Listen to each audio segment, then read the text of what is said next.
Cuentos de medianoche. Prepárate a escuchar una historia más de terror que seguramente llegará hasta donde tú estés.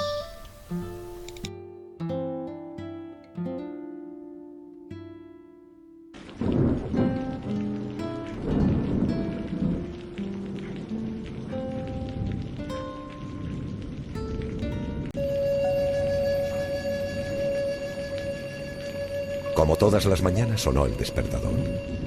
Comenzaba un nuevo día como el anterior y el anterior. Un día como el de los últimos 7 años. La misma rutina, el mismo trabajo, las mismas caras. Fernando, aún tumbado en la cama, pensó que quizás había algo más fuera de aquella casa, fuera de su barrio, de su ciudad, que seguramente existiría otro lugar donde las cosas fueran diferentes, donde las personas miraran de otra manera, donde decir la verdad y ser feliz fuera lo normal.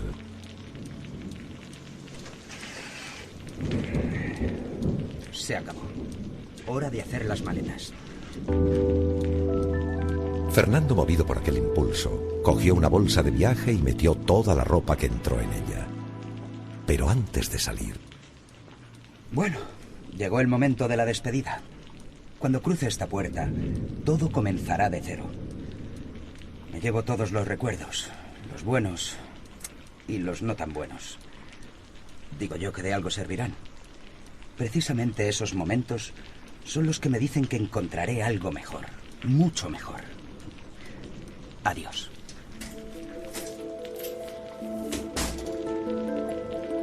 Aquel día comenzó un largo viaje. Fernando se dejó llevar por las sensaciones, por sus sensaciones. Cambiaba de rumbo cuando la intuición se lo decía. Las experiencias de aquel viaje fueron afinando aquella intuición hasta que un día...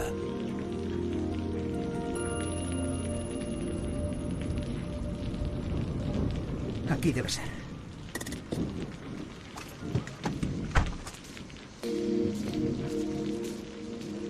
La cara de Fernando reflejaba lo que tenía delante. Lo más espectacular que jamás había visto. Bajo el manto de un impresionante cielo azul, 2 gigantescas montañas cubiertas de verdes árboles, cientos de arroyos de aguas cristalinas que nacían en sus blancas cimas. Y en la falda de una de las montañas, un precioso pueblo de casas blancas colocadas armónicamente sobre una alfombra de verdes pastos y miles de flores de colores. Estoy seguro, es aquí. Es aquí. Fernando no lo pensó un segundo. Dejó el coche en la cuneta y a pie puso rumbo al pueblo.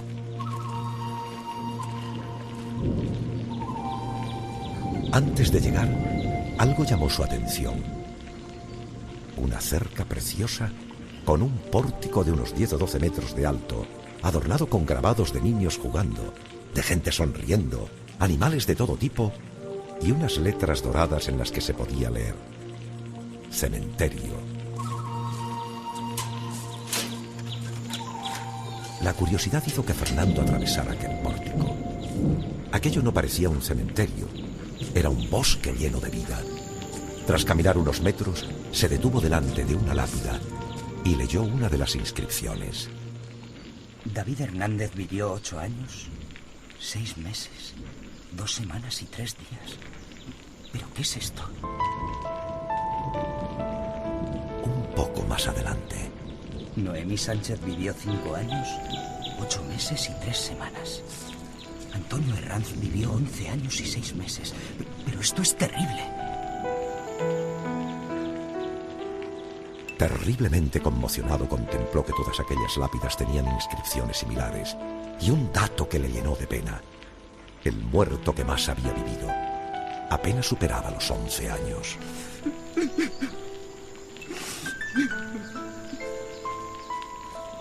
El cuidador del cementerio pasaba por allí en aquel momento y vio cómo Fernando lloraba sentado sobre una de aquellas lápidas. ¿Llora por algún familiar? No, es por lo terrible de este lugar. Buscaba una cosa y me encuentro con un cementerio en el que solo hay lápidas de niños. ¿Qué pasa en este pueblo? ¿Qué pasa? No, nada de eso. Tranquilícese. Lo que ocurre es que aquí tenemos una vieja costumbre. Le cuento.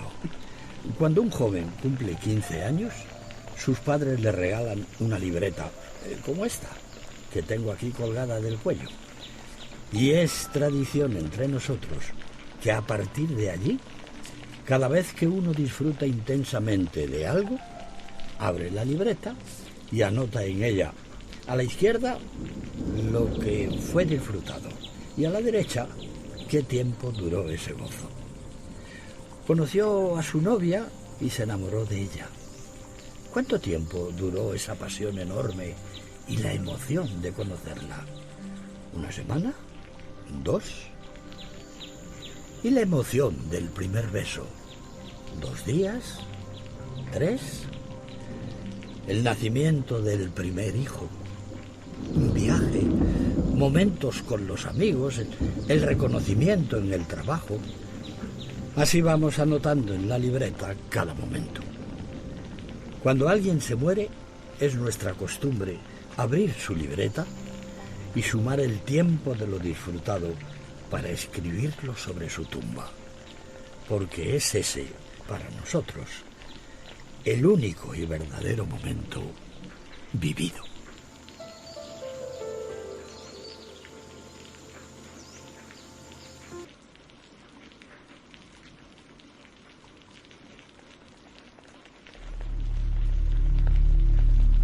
Desperté aturdido,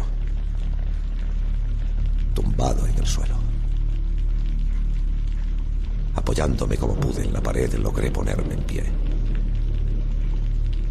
Mis ojos no distinguían más que algunas figuras distorsionadas, perfectamente alineadas a los laterales de lo que parecía ser un largo pasillo. Todo estaba como en blanco y negro. No recordaba nada. No sabía cómo había llegado allí. ¿Dónde estaba? Pregunté en voz alta si alguien podía ayudarme. Grité pidiendo ayuda. Pero mis palabras... Ni siquiera yo era capaz de escuchar mis propias palabras. ¿Qué estaba pasando? En un arrebato de rabia y desesperación golpeé una de esas figuras distorsionadas, la que tenía más cerca. Pude ver cómo caía al suelo. Sentí que fuera lo que fuera, se había hecho pedazos. Pero no escuché nada. Eso me hizo pensar que el problema estaba en mis oídos. Que si alguien más estaba allí debía escucharme. Grité otra vez y otra. Una vez más, cada vez más alto.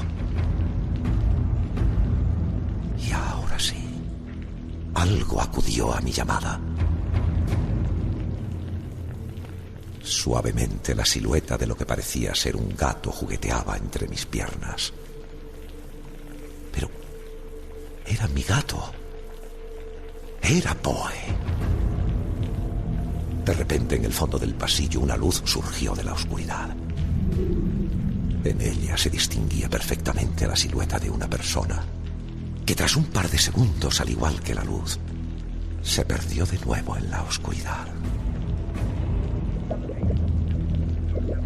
No podía creerlo. Podía escuchar. Y no solo a Poe. También percibía unos leves murmullos que venían del mismo lugar donde había visto aquella silueta.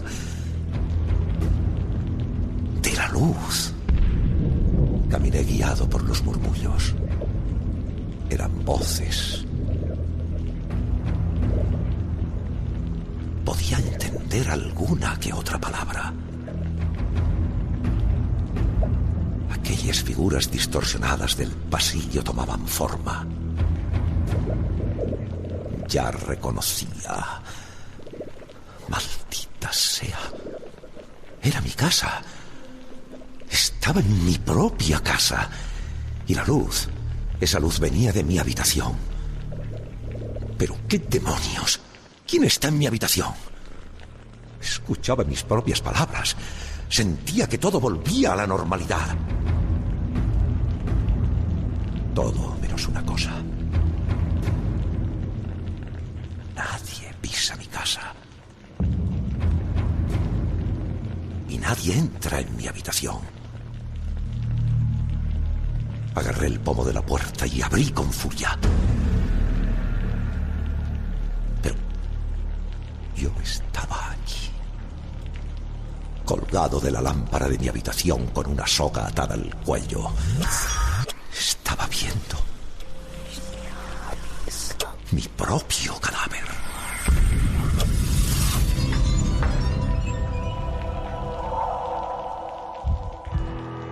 En una fracción de segundo entendí lo que había sucedido con ese objeto hecho pedazos. Con las figuras. Con el gato. Tranquilos, ha sido ese gato. Me ha tirado un jarrón. Con aquellas voces. Comprendí la cara que pusieron aquellos policías cuando abrí la puerta. ¿Qué cara iban a poner? No veían nada. La puerta se había abierto sola. Y yo estaba muerto. Era un espíritu. Un fantasma. Desde entonces vago por ahí con Poe. Y quién sabe, lo mismo cualquier noche de estas, cuando te cruces con un gato solitario, yo esté allí. Y si te apetece, podremos conocernos.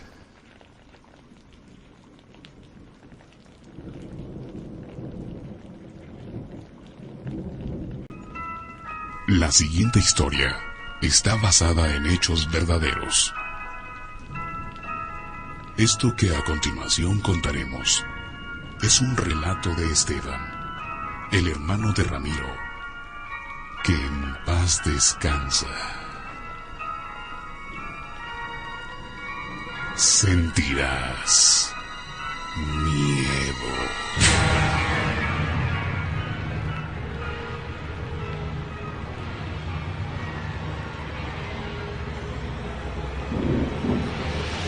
Sucede a diario en muchos hogares de Aguascalientes.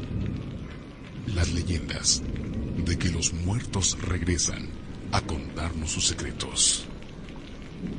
Lo que muy pocos saben es que siempre piden algo a cambio.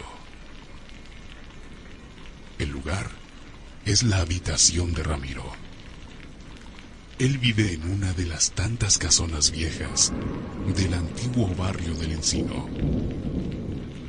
Estamos a mitad de la madrugada. Todo parece una noche normal. Hasta que...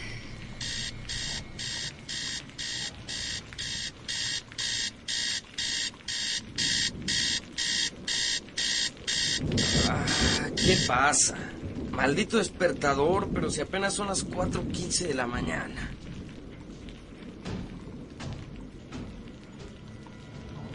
¡Hey! ¿Quién anda ahí? ¿Eres tú, papá?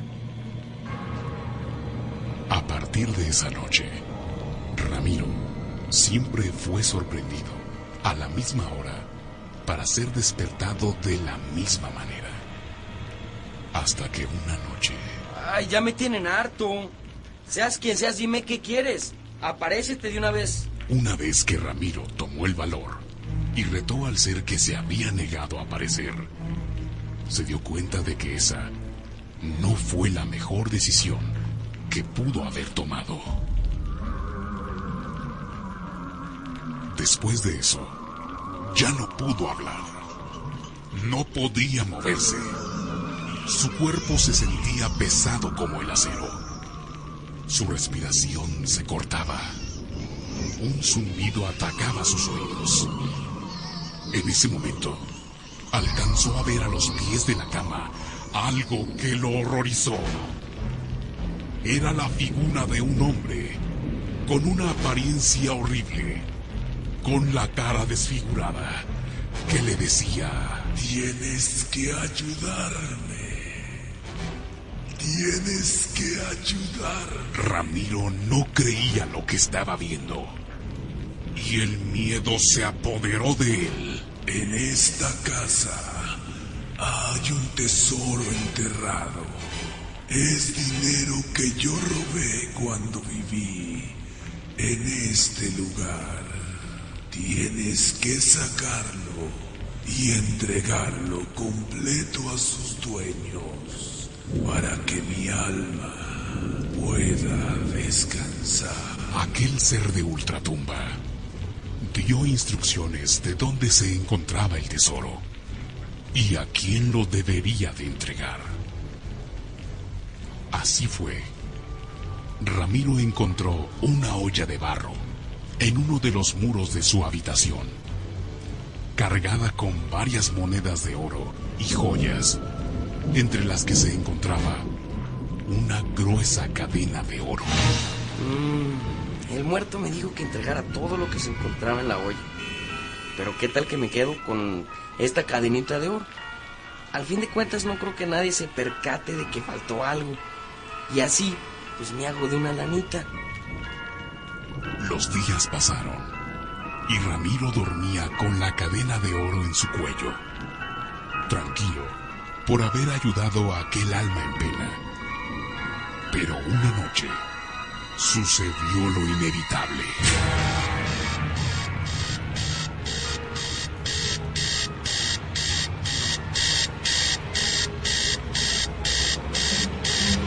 No puede ser.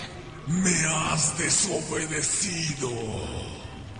Mi alma no puede descansar. Y por eso ahora tendrás que pagar tu atrevimiento. Tú estarás conmigo hasta la eternidad.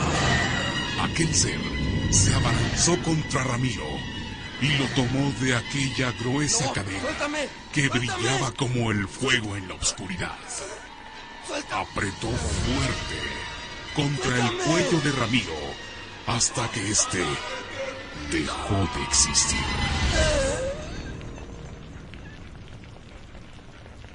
Al día siguiente, uno de los hermanos de Ramiro, el único que sabía de esta historia, encontró a Ramiro sin vida. En su cuello se observaron las marcas de tortura hechas con aquella cadena de oro. Hoy en día, el alma en pena se aparece constantemente, suplicando que alguien encuentre esa cadena y la entregue a su dueño para que su alma pueda descansar en paz. Si alguien aparece a los pies de tu cama pidiendo ayuda, ese puede ser. Tienes que ayudar.